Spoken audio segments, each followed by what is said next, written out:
Rail सफर में भीख मांगने के दौरान एक भिखारी को एक सूट बूट पहने सेठ जी दिखे। उसने सोचा कि यह व्यक्ति बहुत अमीर लगता है, इससे भीख मांगने पर यह मुझे जरूर अच्छे पैसे देगा। वह उस सेठ से भीख मांगने लगा। भिखारी को देखकर उस सेठ ने कहा, तुम हमेशा मांगते ही हो, क्या कभी किसी को कुछ देते भी हो? भिखारी बोला, साहब मैं तो भिखारी हूँ, हमेशा लोगों से मांगता ही रहता हूँ, मेरी इतनी औकात कहाँ कि किसी को कुछ दे सकूं। सेठ जी बोले, जब किसी को कुछ दे नहीं सकते तो तुम्हें मांगने का भी कोई हक नहीं है। मैं एक व्यापारी हूँ और लेन देन में ही विश्वास करता हूँ। अगर तुम्हारे पास मुझे कुछ देने को हो तभी मैं तुम्हें बदले में कुछ दे सकता हूँ। तभी वह स्टेशन आ गया जहां पर उस सेठ जी को उतरना था। वह ट्रेन से उतरा और चला गया। इधर भिखारी सेठ की कही बात के बारे में सोचने लगा।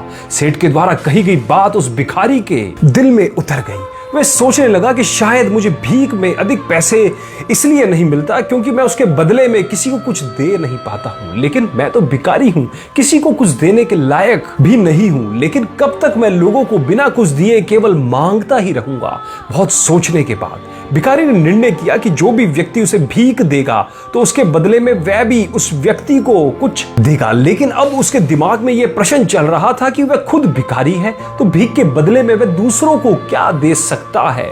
इस बात को सोचते हुए दिन गुजर गया, लेकिन उसे अपने प्रश्न का कोई उत्तर नहीं मिला। दूसरे दिन जब वह स्टेशन के पास बैठा हुआ था तभी उसकी नजर कुछ फूलों पर पड़ी जो स्टेशन के आसपास के पौधों पर खिल रहे थे। उसने सोचा, क्यों ना मैं लोगों को भीख के बदले में कुछ फूल दे दिया करूं। उसको अपना यह विचार अच्छा लगा और उसने वहां से कुछ फूल तोड़ लिए और वह ट्रेन में भीख मांगने पहुंचा। जब भी कोई उसे भीख देता तो उसके बदले में वह भीख देने वाले को कुछ फूल दे देता।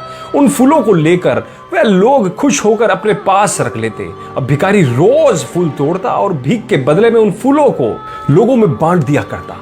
कुछ ही दिनों में उसने महसूस किया कि अब उसे बहुत अधिक लोग भीख देने लगे हैं। वह स्टेशन के पास के सभी फूलों को तोड़ लाता। जब तक उसके पास फूल रहते तब तक उसे बहुत से लोग भीख देते थे, लेकिन जब फूल बांटते बांटते खत्म हो जाते तो उसे भीख नहीं मिलती थी। अब रोज ऐसा ही चलता रहता था। एक दिन जब वह भीख मांग रहा था तो उसने देखा कि वही सेठ जी ट्रेन में बैठे हैं जिसकी वजह से उसे भीख के बदले फूल देने की प्रेरणा मिली थी। वह तुरंत उस व्यक्ति के पास पहुंच गया और भीख मांगते हुए बोला, आज मेरे पास आपको देने के लिए कुछ फूल है, आप मुझे भीख दीजिए, बदले में मैं आपको कुछ फूल दे दूंगा।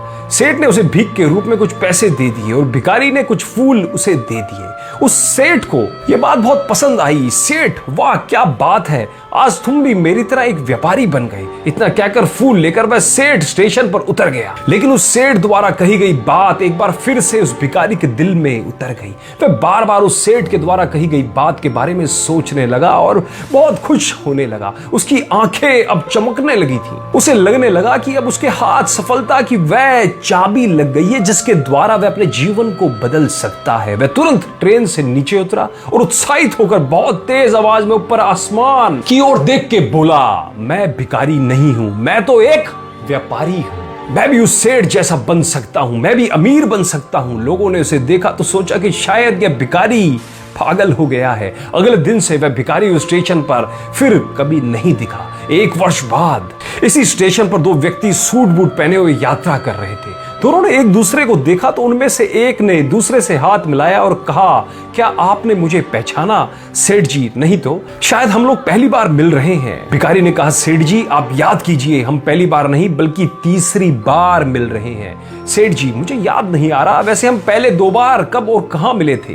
अब पहला व्यक्ति मुस्कुराया और बोला, हम पहले भी 2 बार इसी ट्रेन में मिले थे। सेठ जी, मैं वही भिखारी हूं जिसको आपने पहली मुलाकात में बताया कि मुझे जीवन में क्या करना चाहिए और दूसरी मुलाकात में बताया कि मैं वास्तव में कौन हूं। सेठ, ओ याद आ गया, तुम वही भिखारी हो। मैंने एक बार भीख देने से मना कर दिया था और दूसरी बार मैंने तुमसे कुछ फूल खरीदे थे, लेकिन आज तुम सूट बूट पहने कहां जा रहे हो और आजकल क्या कर रहे हो? सेठ जी, मैं वही भिखारी हूं, लेकिन आजकल मैं फूलों का एक बहुत बड़ा व्यापारी हूं और इसी व्यापार के काम से दूसरे शहर जा रहा हूं। आपने मुझे पहली मुलाकात में प्रकृति का नियम बताया था जिसके अनुसार हमें तभी कुछ मिलता है जब हम कुछ कुछ दूसरों को देते हैं। लेन देन का ये नियम वास्तव में काम करता है। मैंने ये बहुत अच्छी तरह महसूस किया, लेकिन मैं खुद को हमेशा भिखारी ही समझता रहा। इससे ऊपर उठकर मैंने कभी सोचा ही नहीं। और जब आपसे मेरी दूसरी मुलाकात हुई तब आपने मुझे बताया कि मैं एक व्यापारी बन चुका हूं। अब मैं समझ चुका था कि मैं वास्तव में एक भिखारी नहीं बल्कि व्यापारी बन चुका हूं।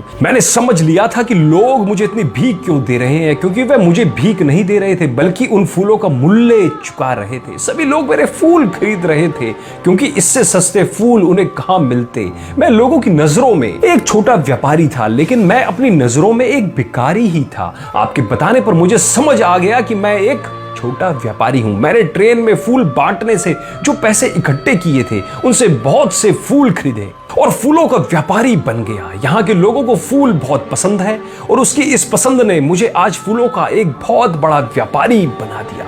स्टेशन आने पर दोनों साथ उतरे और अपने अपने व्यापार की बात करते हुए आगे बढ़ गए। दोस्तों, इस कहानी में हमें भी बहुत कुछ सीखने को मिलता है। इस कहानी में सेठ जी लो और दो के नियम को बहुत अच्छी तरह जानते थे।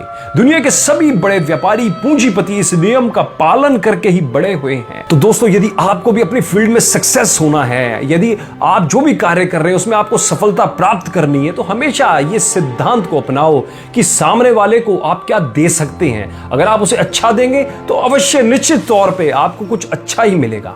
दोस्तों, मैं उम्मीद करता हूं इस हार्ट टचिंग स्टोरी ने आपके दिल को छुआ होगा और आपको जरूर प्रेरित करा होगा। और आपको प्रेरित करा हो तो हमें एक लाइक और अपना कमेंट जरूर कीजिएगा और अपने दोस्तों के साथ, रिश्तेदारों के साथ इस कहानी को जरूर शेयर कीजिएगा। धन्यवाद।